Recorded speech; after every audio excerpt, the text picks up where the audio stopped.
Vamos a abrir la palabra de Dios y vamos a abrirla en el libro de Efesios, en la epístola de Pablo a los Efesios, a partir del versículo 13 para adelante.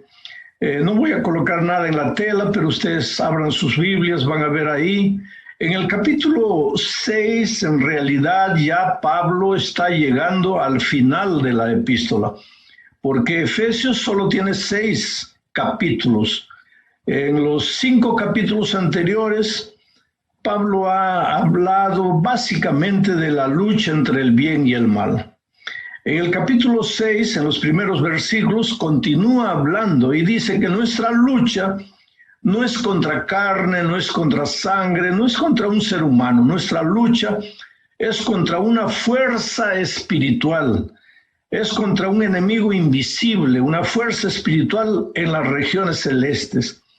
Por lo tanto, mis hermanos, si nuestra lucha fuera contra un hombre de carne y hueso, tal vez comiendo bastante, alimentándonos bien, estaríamos en condiciones de enfrentar al enemigo y de derrotarlo. Pero es que nuestra lucha no es carnal, no es cuerpo a cuerpo. Nuestra lucha es espiritual. Yo cuántas veces he encontrado gente. Una vez alguna vez les conté la historia de un borrachito, un hermano que tenía el problema de beber, y cada vez que yo hablaba con él lloraba y se arrepentía y decía: pastor, nunca más, le prometo que ahora sí es la última. Y cuando volvía ya de nuevo había caído en la bebida. Y un día llorando, ese hombre me dijo: pastor, yo quisiera que el diablo sea como yo, de carne y hueso, porque ahí él vería. Yo le daría una zurra tan grande que nunca más me iba a tentar. Pero el bandido diablo, cuando me quiere tentar, no viene como ser humano. Se mete en una botella de aguardiente y ahí, pastor, yo estoy perdido. Y efectivamente, mis hermanos queridos, nuestra lucha no es contra un ser humano. Nuestra lucha es contra una fuerza espiritual que no quiere que nos salvemos, no quiere que seamos felices, no quiere que vivamos en paz. Entonces va a venir a uno en forma de bebida, al otro en forma de cigarro, al otro en forma de droga, al otro en forma de promiscuidad. En fin, el diablo va a tomar el disfraz que quiera. Su objetivo es que tú no te salves, que tú perezcas en esta tierra. Su objetivo es hacer sufrir al Señor Jesucristo, porque cuando tú caes, quien sufre más que tú es el propio Señor Jesucristo, porque Él te ama. Tú eres precioso a sus ojos y Él quisiera verte victorioso, pero a veces tú caes y no consigues levantarte. Entonces Pablo en el capítulo 6, en los primeros versículos, está hablando de esa lucha terrible, y a partir del versículo 13, Él comienza a dar el remedio para fortalecernos y enfrentar al diablo. Y Él presenta 7 armas. No voy a leer el texto, pero tú puedes leer ahí.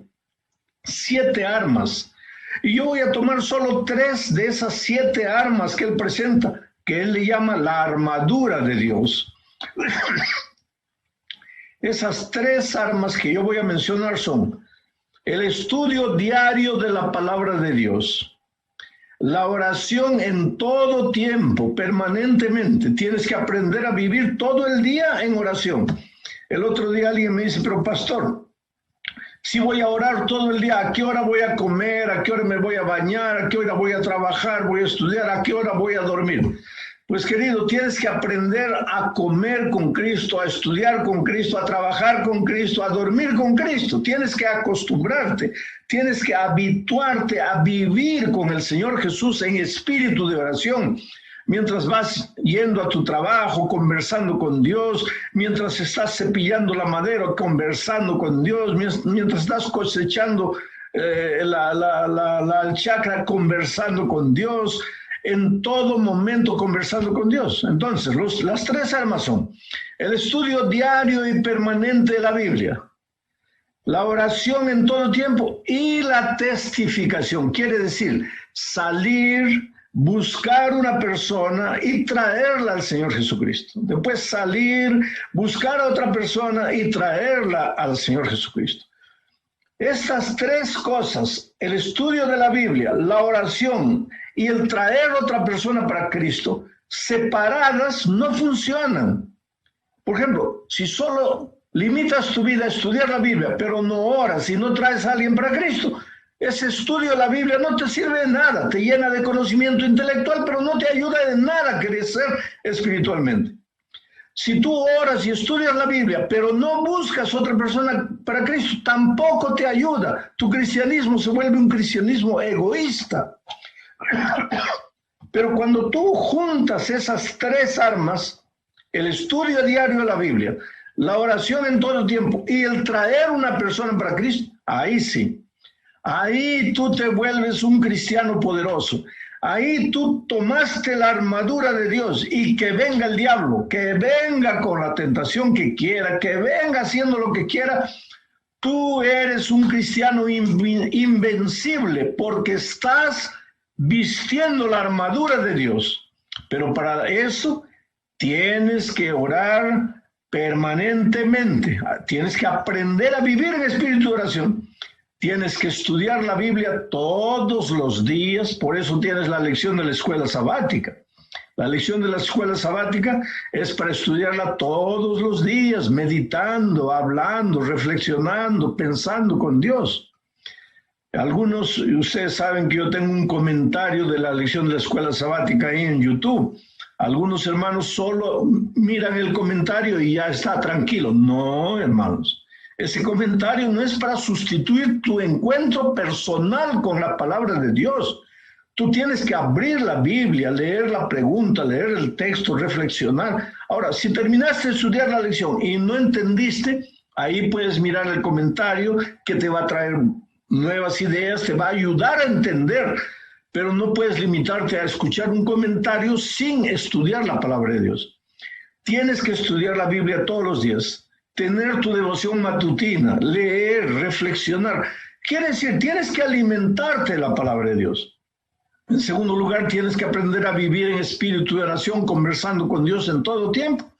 Y en tercer lugar, salir y buscar una persona para Cristo. Ahora, queridos, en mi experiencia y pues viajando por muchos lugares, por muchos países, porque conozco a la iglesia, a nuestra iglesia adventista, porque muchos de ustedes que tal vez son nuevos, recién están conociendo el Evangelio, la iglesia adventista no es una iglesia de barrio, no es una iglesia de un departamento, tampoco es una iglesia de un país.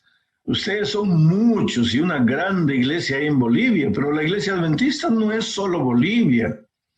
La iglesia adventista existe en 208 países. En el mundo solo hay 238 países y en 208 hay presencia adventista. Y esos 30 donde todavía no tenemos iglesias es porque son países musulmanos, donde si alguien se convierte, pena de muerte. Entonces no podemos entrar a esos lugares, pero el poder de Dios, el Espíritu de Dios, un día nos va a ayudar a entrar porque ya tenemos misioneros escondidos tratando de evangelizar esos lugares. Y cuando tengas tu momento de oración, ora por esos pastores. Yo estuve el otro día en un país musulmán de esos, donde el pastor está ahí, pero para todos los efectos él es entrenador de fútbol. Él es entrenador, no pastor, porque si saben que es pastor lo matan. Él es entrenador de fútbol y enseña a los árabes ahí a jugar fútbol. Pero mientras va jugando, mientras va hablando, él va ganando amigos y va hablando el evangelio disimuladamente. Pero es un peligro. Por eso debemos orar por esos misioneros que están en esos países que todavía no son cristianos, la bandera adventista todavía no ha sido plantada ahí. Bueno, mis hermanos, pero entonces la iglesia adventista es una iglesia mundial. Estamos en tantos países, predicamos el evangelio en casi 800 idiomas y dialectos. Tenemos diferentes banderas, escudos, idiomas, razas, pero todos tenemos la bendita esperanza. Vamos a decir que un día estás perdido en Ucrania. Mañana tengo un seminario con los hermanos de Ucrania. Vamos a decir que un día estás perdido en Ucrania, no hablas nada, no sabes nada, no puedes comunicarte, estás muriendo de hambre, te han robado, no tienes dinero. Espera que llegue el sábado, búscate una iglesia adventista y entra ahí, y aunque sea con señales, diles que eres adventista, comienza a cantar un himno, porque ellos cantan los mismos himnos que tú cantas en Bolivia, ellos cantan allá.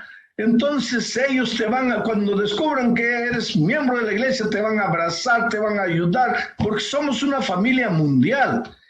Ahora, nosotros tenemos que continuar predicando el evangelio, pero conociendo el mundo, conociendo a los hermanos, he llegado a la siguiente conclusión. La mayoría de los hermanos de alguna manera logran estudiar la Biblia, logran orar, cojeando, un día sí, otro día no, 2 días sí, un día no. De alguna manera estudian la Biblia y oran. El gran problema es traer una persona para Cristo. Dice que en las iglesias más misioneras del mundo, apenas 10% de los hermanos salen, buscan una persona y la traen a Jesús. Solo 10% en las más misioneras del mundo. Yo no sé si Bolivia es la iglesia más misionera del mundo, pero si fuera la más misionera del mundo, apenas 10 de cada uno, o 10 hermanos de cada 100 deben estar saliendo y buscando personas para Cristo. Entonces, algunos hermanos se quejan conmigo y dicen, pastor, es que nadie me escucha, es que nadie quiere, yo invito, pero nadie viene, yo hablo, pero nadie me hace caso, pastor, yo no sé qué hacer. No es por falta de voluntad, es porque es muy difícil, pastor. Bueno, eso es interesante, creo, porque cuando yo voy a Europa, los hermanos en Europa dicen, pastor, aquí este país es agnóstico, aquí en estos países todos son ateos, aquí nadie quiere. Ahí cuando yo me voy a Brasil, que es mi país donde yo vivo, ¿no? Aquí me dicen, no, pastor, pero es que aquí todos solo quieren samba y fútbol, aquí nadie quiere escuchar la palabra de Dios. Ahí me voy a Estados Unidos, ahí los hispanos me dicen, no, pastor, aquí todos vienen a trabajar, a ganar dinero, aquí nadie quiere escuchar la palabra. Me voy a México, oh, pastor, aquí todos son adoradores de la Señora de Guadalupe, aquí nadie quiere. Ahí me voy a La Paz. No, aquí es el gran poder, la fiesta, aquí nadie quiere. Y en todos los países los hermanos tienen el argumento, aquí nadie quiere, aquí no se puede, aquí es muy difícil. Pero hermano querido, si fuera muy difícil, Dios no nos hubiera dado la misión. Dios nos ha dado la misión con un propósito de prepararnos para resistir las acechanzas del diablo. Yo siempre digo que para Dios predicar el evangelio no sería problema. Dios es Dios. Si Dios quisiera, en un segundo, el mundo todo está evangelizado. Dios es Dios. Él puede hacer un milagro. Entonces, ¿por qué nos dio el trabajo a nosotros? Porque nosotros necesitamos predicar el evangelio para crecer espiritualmente. El hermano que no sale, que no busca una persona para traerla a Jesús, no va a crecer espiritualmente. Y si no crece, es un enano espiritual. Se va a perder, va a morir. Así como tú para vivir necesitas comer, necesitas respirar y necesitas moverte, en la vida espiritual para vivir necesitas comer la palabra de Dios. Necesitas respirar a través de la oración y necesitas moverte a través del trabajo misionero, salir, buscar otras personas y traerlas para Jesucristo. Hay personas que nunca han pasado 5, 10, 20 años en la iglesia, nunca han traído una persona para Cristo. Oh, querido, eso es triste. Y el argumento es que no se puede. Y yo te voy a mostrar esta tarde que es la cosa más simple. Traer una persona para Cristo es una cosa fácil, pero hay que conocer el secreto. Y te voy a mencionar 2 secretos esta tarde para que tú veas cómo es fácil traer una persona para Cristo. 2 secretos. Primer secreto, si no sabes esto, No te va a resultar fácil el trabajo, pero tienes que entender el primer secreto. En este mundo nadie, escúchame, nadie quiere cambiar de religión. Nadie. Yo te pregunto a ti, ¿tú quisieras dejar de ser adventista y volverte católico? No. ¿Tú quisieras cambiarte de iglesia? No. Claro que no. ¿Y por qué tú piensas que el católico sí quiere cambiar de iglesia? ¿Que el bautista quiere cambiar de iglesia? ¿O que el ateo quiere dejar de ser ateo? Es una ley de la mente, querido. Está probado que en este mundo nadie quiere cambiar de religión. Con raras excepciones, pero excepciones son excepciones. Por regla general, nadie quiere cambiar de religión. Por lo tanto, si tú te acercas de una persona para querer cambiarle la religión, para decirle, tú estás equivocado, mi iglesia es la verdadera, ya estás mal. Porque la persona te va a cerrar su corazón, no te va a escuchar, no te va a hacer caso. Por eso es que en muchas casas, en la ventana de la puerta, en la ventana, tú ves una calcamonía que dice, este hogar es... ¿Y por qué está esa calcamonía ahí? Porque te está diciendo, si tú vienes aquí a hablarme de religión, fuera de aquí, yo no te quiero aquí, porque este hogar ya tiene su religión. Porque en este mundo nadie quiere cambiar de religión. Pero ¿qué pasa con nosotros? Nosotros, queriendo hacer lo mejor para Dios, queriendo ganar almas, ¿qué hacemos? Nosotros nos vamos directo a hablar de religión para las personas. Y ahí pues no nos hacen caso.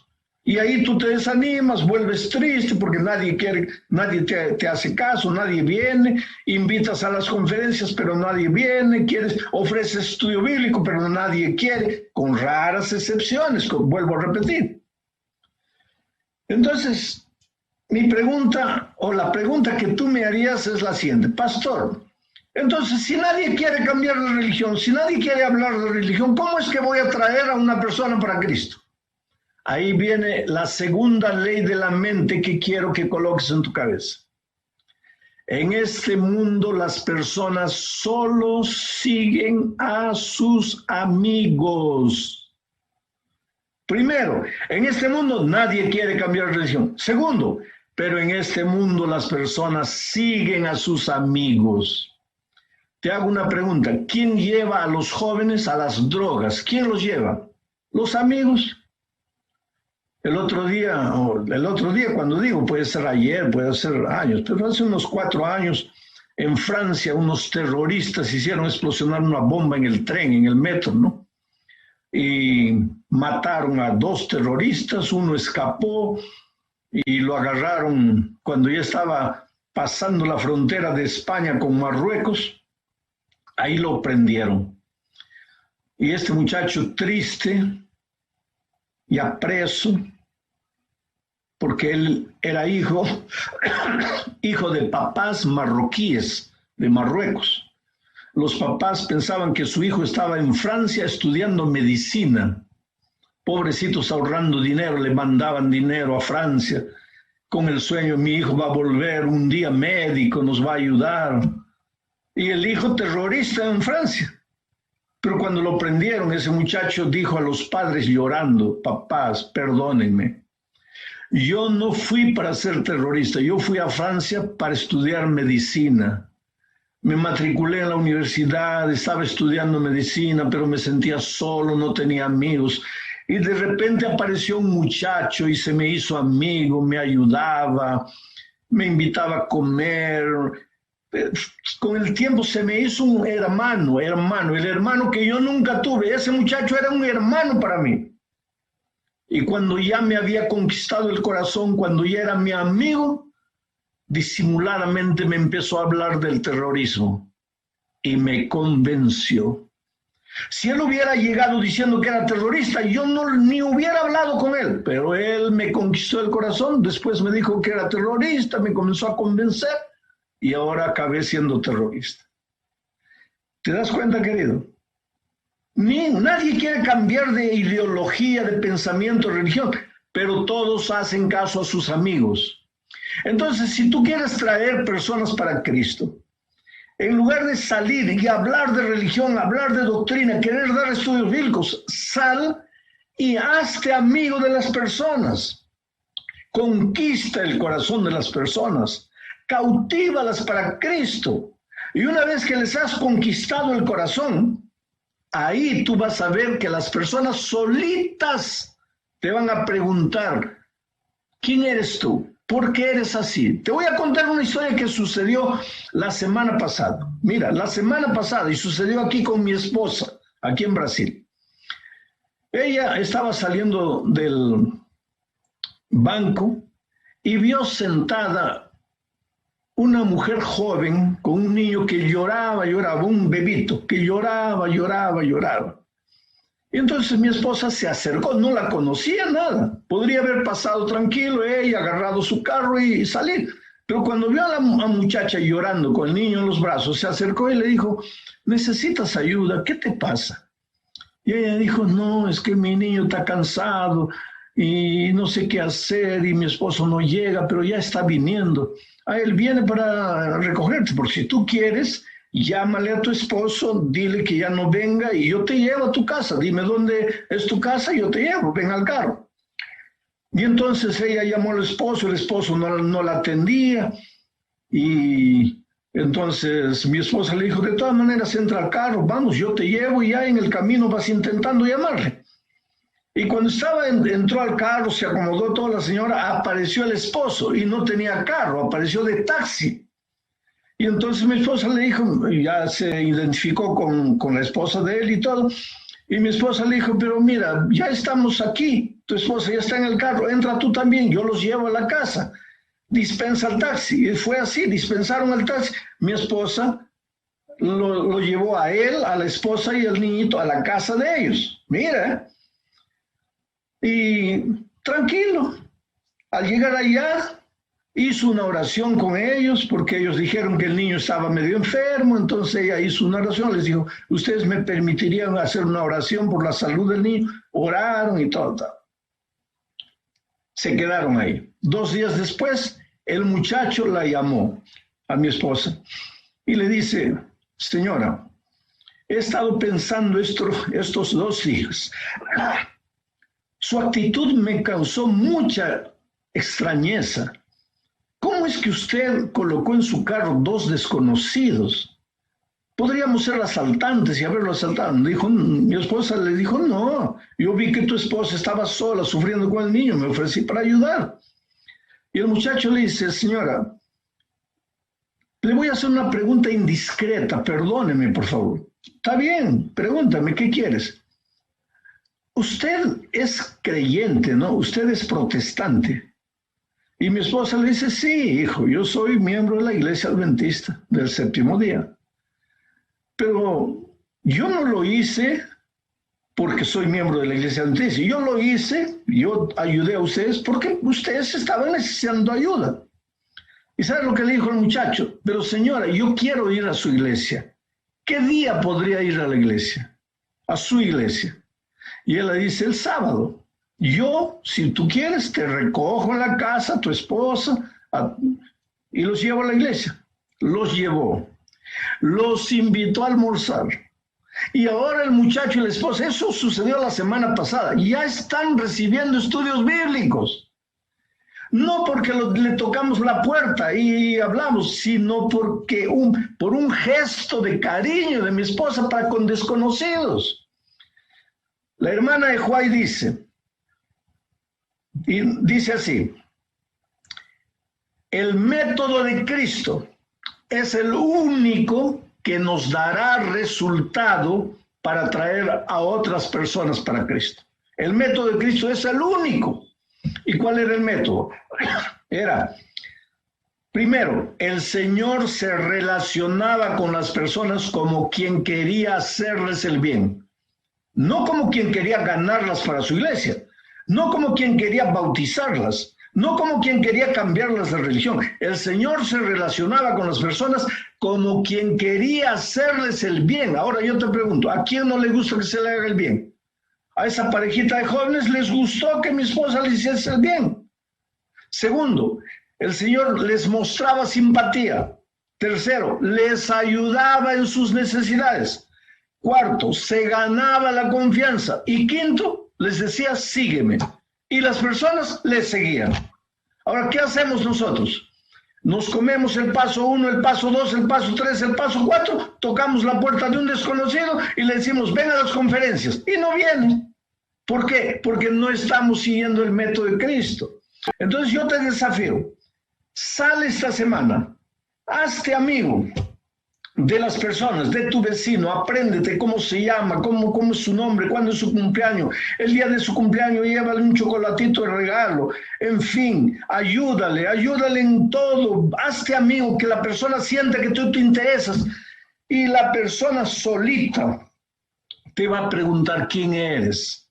Solita te va a pedir oración, solita te va a pedir ayuda y tú vas a poder hablar de Jesucristo. Ahora, querido, si eres especialista tocando las puertas y dando estudios bíblicos, sigue adelante. Si eres especialista predicando en grupos pequeños, sigue adelante. Usa el método que tú quieras si tú eres preparado, tienes el don para eso. Pero yo estoy hablando para la mayoría de los hermanos que tienen miedo de dar estudios bíblicos, tienen miedo de predicar, tienen miedo de tocar puertas de desconocidos. Entonces, hazte amigo de las personas, porque ¿quién tiene miedo de hacerse amigo de las personas? Nadie.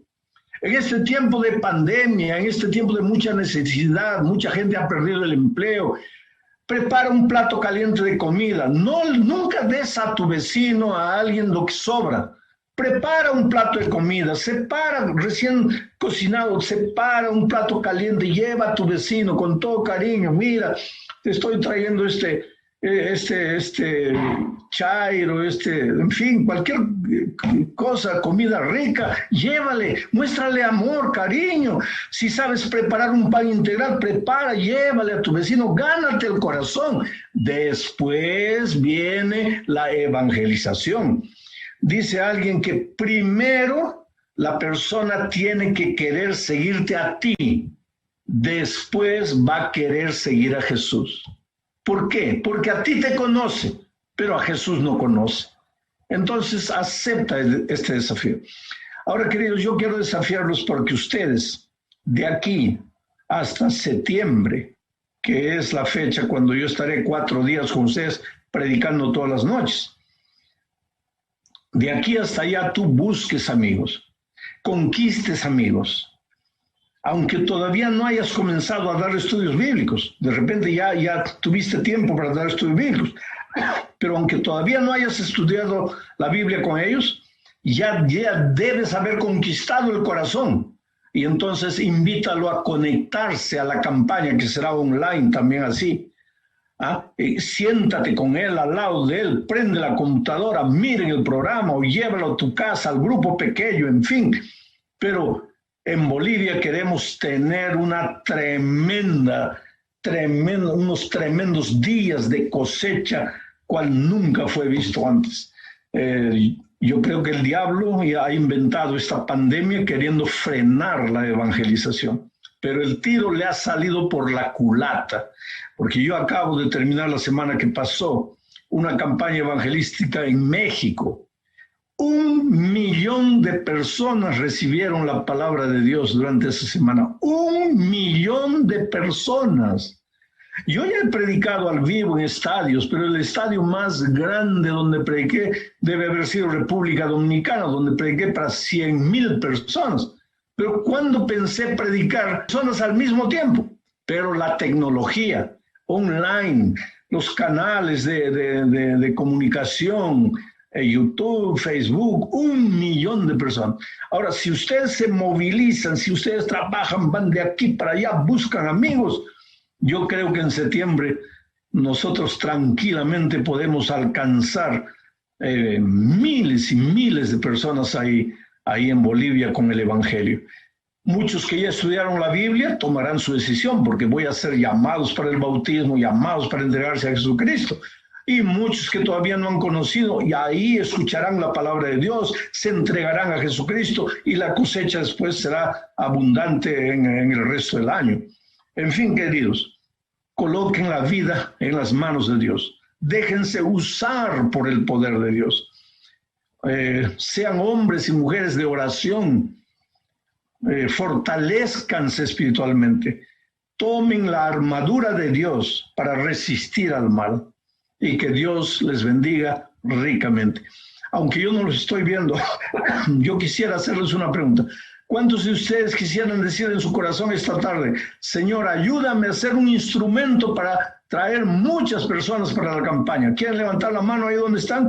Pues que Dios les bendiga, queridos. Un gran abrazo para todos ustedes ahí. Si tienen alguna pregunta que quieran hacer, pastores, ahí, yo en 5 minutos puedo responderles alguna cosa aquí.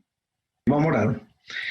Padre amado que estás en los cielos, hay miles de personas conectadas en este momento, recibiendo inspiración para el trabajo previo a la semana de cosecha que tendremos más adelante. Oh Señor, que cada uno con sus limitaciones, con los talentos, las habilidades o lo que sea que tengan en la mano, aunque sientan que es poco, pero que todo eso sea colocado en tus manos. Y tú, Señor, usa lo poco o lo mucho con poder. Hay miles de personas en el mundo muriendo sin Cristo, sufriendo, angustiándose, desesperándose, y nosotros tenemos el Evangelio, las buenas noticias que salvan. Ayúdanos a ser instrumentos de proclamación de ese mensaje. Úsanos con poder, Señor, en el nombre de Jesucristo. Amén.